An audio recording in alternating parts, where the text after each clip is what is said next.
Cycling is a great way to travel to school, particularly to St. Peter's. We are very fortunate in Exeter to have many designated cycle routes and shared pedestrian and cycle paths. Now, I know that many of you have done bike ability in your primary school, and year 7s have done that at St. Peter's. And also many of you enjoy cycling with your friends and family. So why not travel to school on your bike?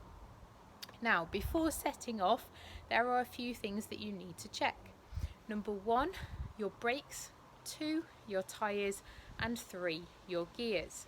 It's important that your bike is ready to travel to school on. You also need to have a bit of a checklist in terms of equipment. Do you have a helmet? Okay, does it fit properly, and is it on your head? It's no use if it's dangling on your handlebars. Do you have a bike lock so that when you get to school you can secure your bike safely? Do you have some lights? Particularly if you're staying to extracurricular clubs, you'll need those to be travelling home. And fourthly, do you have a bell on your bike? Okay, this is great for indicating to pedestrians, particularly who you are sharing a path with, that you are coming up behind them. And then the final thing in preparation for cycling is, are you dressed appropriately? Are you visible? Our St. Peter's School uniform is navy, so dark in colour, and it's not always easy to see. Also, if your school uniform is a barrier to you cycling to school, maybe because you've got a skirt to wear, then all you need to do is wear something appropriate and make sure that you are changed into your school uniform correctly before tutor time. Now, cycling is great, but you need to take some personal responsibility for your safety and those around you when you are cycling. Please wait for the green man at a crossing. You might think it's safe to cross, but you may not be aware of cars coming from a different direction. Stop and look at junctions, and be aware of those that are also using a path, particularly where it's a blue sign shared pedestrian and cycle route.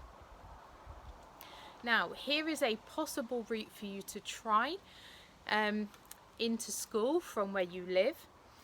Now, you might think, this is a long way round, but you cover the distance much quicker when you are travelling on a flat cycle route with less junctions.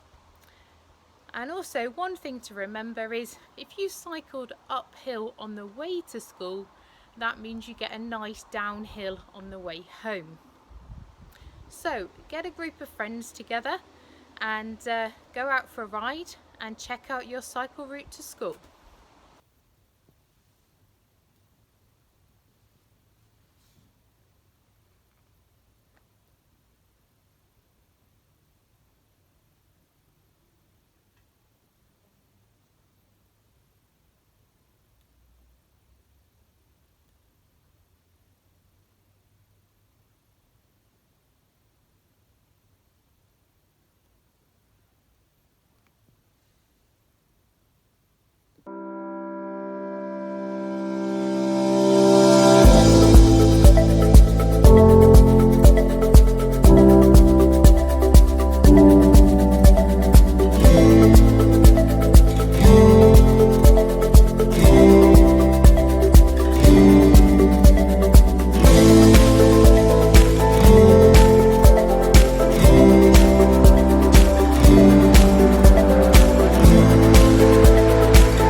So at St Peter's we're fortunate to have a bike shed where you can lock your bike up.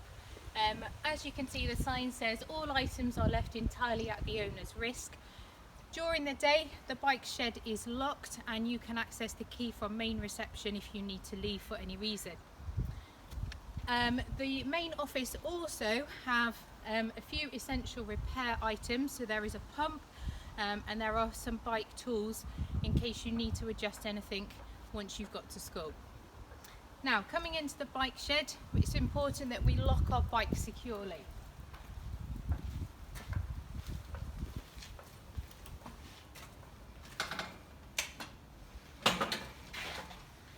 Okay, so using something like a D-lock, which is pretty indestructible, okay, to lock your bike.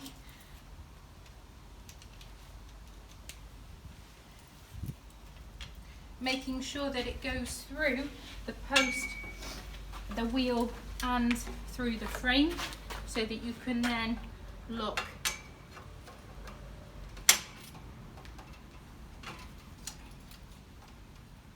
your bike securely to the post. Okay.